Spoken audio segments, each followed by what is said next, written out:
प्रेमाची गोष्ट या मालिकेच्या आजच्या भागात आपण पाहणार आहोत की माधवी म्हणते, मिहीर हा सावनीचा भाऊ आहे का? तर मग मला हा जावई म्हणून मान्य नाही, मला हे लग्न मान्य नाही. तर मुक्ता म्हणते, मिहीर सावनीचा भाऊ आहे, त्याच्यात त्याची काय चूक आहे? आपण समजून घेऊ ना. तर सागर म्हणतो, मिहीर हा सावनीसारखा नाहीये. एवढे दिवस तुम्ही त्याला पाहता, तुम्हाला जाणवलं तरी का की तो सावनीचा भाऊ आहे? तो तिचा भाऊ आहे, पण मी त्याला माझ्या भावासारखा मानतो. आमच्या तर लक्षात सुद्धा नाही ही गोष्ट, कारण तो आमच्यात इतका मिसळून गेलाय. त्यामुळे तुम्ही त्याच्याबद्दल चुकीचं मत करून घेऊ नका. मनाने मिहीर खूप चांगला मुलगा आहे. बाबा प्लीज तुम्ही तरी समजून घ्या ना. तर लगेच पुरू म्हणतो, माधवी मला असं वाटतंय की मुक्ता आणि सागर बरोबर बोलतायत.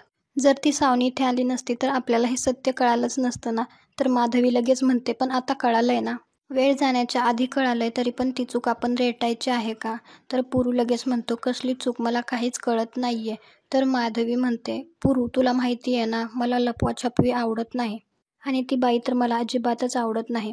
पण ती मिहीरची बहीण आहे, तर मला हे लग्न मान्य नाही. सॉरी म्हणून बाजूला येते तर सागरची आई आणि पप्पा दोघंही तिच्याजवळ येतात. आणि सागरची आई माधवीला म्हणते, लग्न तुमच्या पद्धतीने होऊ दे. तर माधवी लगेच म्हणते, तुमच्या पद्धतीने पण नको आणि आमच्या पद्धतीने तर नकोच नको. हे लग्नच होणार नाही म्हणल्यानंतर कसली रीत आणि कसली पद्धत. तर बापू म्हणतात, वहिनी आपण शांत पद्धतीने बोलू ना. तर माधवी म्हणते, मला वाटतंय आपण उगाच यावर चर्चा करतोय. माधवी म्हणते, ही चर्चा आपण येथे थांबवू, कारण काहीही झालं तरी मी या लग्नाला परवानगी देणार नाही. तर लगेच सागरची मम्मी म्हणते, मी म्हणलं होतं ना, ही ऐकणार नाही कोणाचं, आणि असं म्हणून सगळ्यांना तेथून घेऊन जाते. त्यावेळी मिहीर माधवीकडे येऊन मावशी असं म्हणतो. तर माधवी लगेच म्हणते, तुमची पण माफी मागायची राहिली आहे, माफ करा मला. मिहीर तेथून निघून जाताना त्याला माधवी आणि मिहिका थांबवतात, परंतु मिहीर तेथून तसाच निघून जातो. मिहिकाला मात्र या गोष्टीचं खूप वाईट वाटत असतं. इकडे मिहीर सागरच्या घरी रडत आलेला असतो. त्याच्या मागे मागे मुक्ता सुद्धा येते. ती म्हणत असते की मिहीर एकदा ऐकून तरी घे माझं. तर लगेच इंद्रा पुढे येऊन मुक्ताला म्हणते, काय माणसं आहेत ही, आणि यांच्यासोबत आपण सोयरीक जोडायला गेलो होतो. तर बापू इंद्राला म्हणतात, बास कर. तर इंद्रा म्हणते, तुम्हाला दुसरं काय येतं, तुम्ही फक्त माझ्यावर ओरडतात. जिच्यावर ओरडायचं तिच्यावर ओरडत नाही.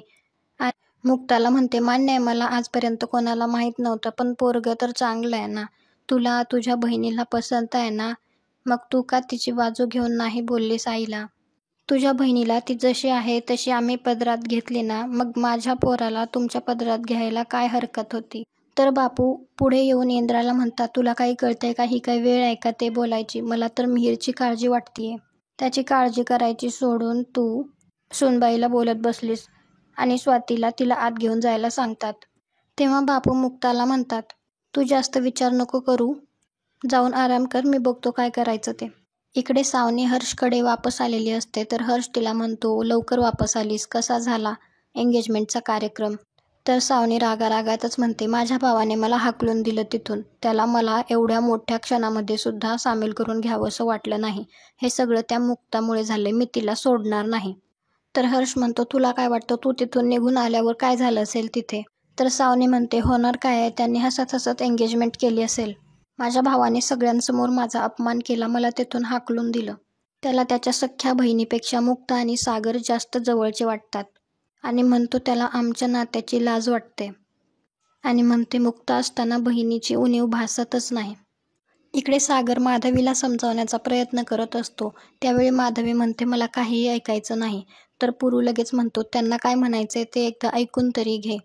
तर सागर लगेच माधवीला म्हणतो, तुम्ही एवढे दिवसांपासून मिहीरला ओळखता. तुम्हाला कधीही त्याच्या वागण्या बोलण्यात सावनीचा भास झाला का? तो तिचा भाऊ आहे हे जर त्याला स्वतःलाच विसर पडलाय, तर हे सगळं जगासमोर कसं येणार? नातं हे मानण्यावर असतं आई. बाहेरच्या कोणीही हे फंक्शन बघितलं तर त्यांना असं वाटेल का की मिहिका तुमची मुलगी नाहीये, कारण तुम्ही तिला आईसारखंच जपता. तर माधवी लगेच म्हणते, ती माझी मुलगीच आहे. जगाच्या पाठीवर कुठेही गेले तरी ती माझे संस्कार पुसू शकत नाही. आणि प्रत्येक माणसामध्ये गोष्टी या सहवासाने आणि वारशाने येतात. आता मिहीर हा तुमच्यासोबत मोठा झालाय, तुमच्या सहवासात आहे, परंतु तो लहानपणापासून सावनीसोबतच मोठा झालाय. आणि सावनी कशी आहे हे सगळ्या जगाला माहिती आहे. मग ते मिहीरमध्ये नसणार का गुणदोष? आणि अशा कुटुंबातल्या व्यक्तीसोबत मी माझ्या मुलीचं लग्न नाही लावू शकत. तर सागर म्हणतो, माणूस म्हणून तो कसा आहे हे तरी बघा, मी सांगतोय म्हणून माझ्यावर तरी विश्वास ठेवा. एवढं सगळं होऊन सुद्धा मी माझ्यासोबत मिहीरला ठेवलंय. त्याला माझ्याबद्दल सगळं माहिती आहे, आमच्या घराबद्दल सगळं माहिती आहे. तर माधवी म्हणते, कोणाला माहिती आहे मिहीर लग्नानंतर तिच्यासोबत कसा वागणार आहे, तिचा विश्वासघात करणार नाही. आत्ता सगळ्यांना वाईट वाटतंय, वाटू दे, पण हे नातं मला नंतर नाही जोडायचं. कारण एखादी गोष्ट घडून गेल्यानंतर फक्त पश्चातापच होतो, हातात काहीच येत नाही.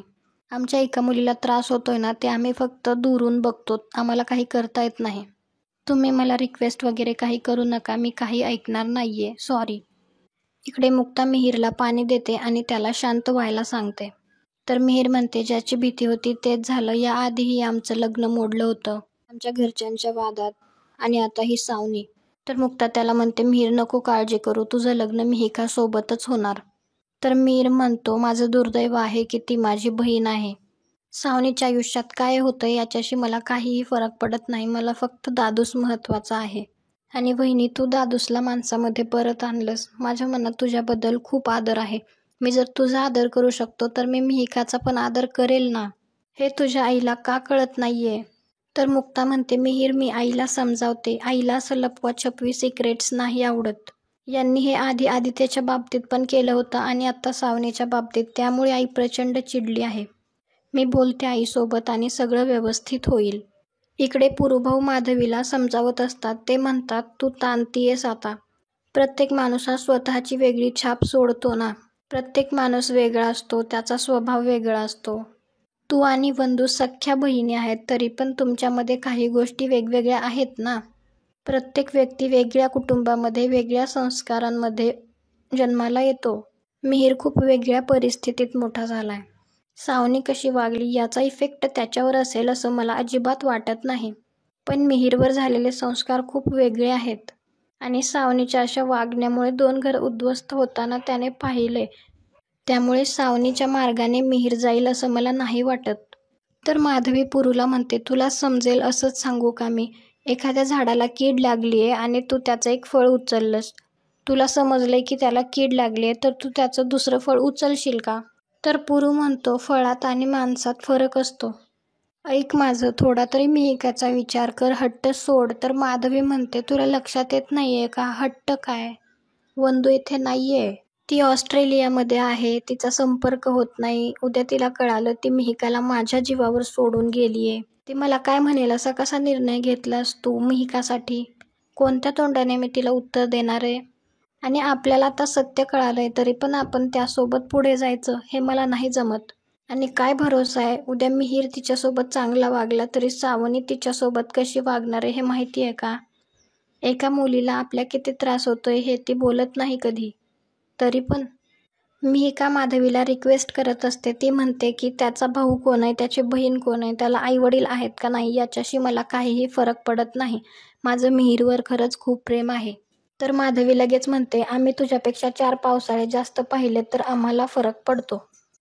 आम्हाला आता कूळ आणि मूळ दोन्ही कळलंय, तर मला हे मान्य नाही. तर सागर लगेच म्हणतो, आणि ही गोष्ट जर तुम्हाला लग्न झाल्यानंतर कळाली असती तर? तर माधवी म्हणते, फार चांगला प्रश्न विचारला तुम्ही. तुमच्या घरात परंपरा आहे गोष्टी लपवण्याची. तुम्हाला एक मुलगा आहे हे आम्हाला तुमच्या लग्नाच्या दिवशी समजलं. तेव्हा जर मुक्ताने पाठ फिरवली असती तर मी एका पायावर तयार होते हे लग्न मोडायला. पण मिहीर सावनीचा भाऊ आहे ही गोष्ट तुम्हाला लपवावी वाटली, यातच सगळं आहे. हे लग्न मला मान्य नाही. आणि माधवी तेथून उठून निघून जाते. सगळ्यांना खूप वाईट वाटत असतं. इकडे मिहीर मुक्ताला म्हणत असतो, सावनी माझी बहीण आहे, यामुळे तुम्ही माझं कॅरेक्टर जज करू नका. माझं मिहिकावर खरंच खूप प्रेम आहे. मी मिहिकाला कसलाच त्रास नाही होऊ देणार. तर मुक्ता म्हणते, हो, मला तुझ्यावर पूर्ण खात्री आहे. आमच्या मिहूला तुझ्यापेक्षा जास्त प्रेम करणारा मुलगा नाही मिळू शकत दुसरा. मिहीर, तुला थोडं ऑड वाटेल पण बोलू का? जेव्हा सावनीला कळालं की तिच्या सख्ख्या भावाची एंगेजमेंट होणार आहे, तेव्हा ती घरी आली. तेव्हा मला ती पूर्वीची सावनी, सागरची बायको नाही दिसली, तर ती मिहीरची बहीण दिसली आणि ती खूप काळजीने बोलत होती. आणि मिहीर, मी माझ्या आयुष्यात इतकं काही काही पाहिले ना की मी या वळणावर माणसांना माफ करून टाकते. मिहीर, मला पण तुला हे विचारावंसं वाटतंय की तू सावनीला माफ करू शकत नाही का? तर मिहीर रागातच म्हणतो, मी सावनीला माफ करू शकत नाही. तिने फक्त दादूसलाच नाही तर मला सुद्धा फसवलंय, माझा पण विश्वासघात केलाय. पुढील भागात आपण पाहणार आहोत की माधवीला कोणीतरी 4 चाकी गाडीने धडक देऊन पाडतं आणि सागर पाहतो आणि त्यांना हॉस्पिटलमध्ये घेऊन जातो. तर तुम्हाला काय वाटतं? माधवीला सावनीने धडक दिली असेल का? हे कमेंट करून नक्की सांगा. आणि असेच नवनवीन भाग पाहण्यासाठी आपल्या चॅनलला सबस्क्राईब करा.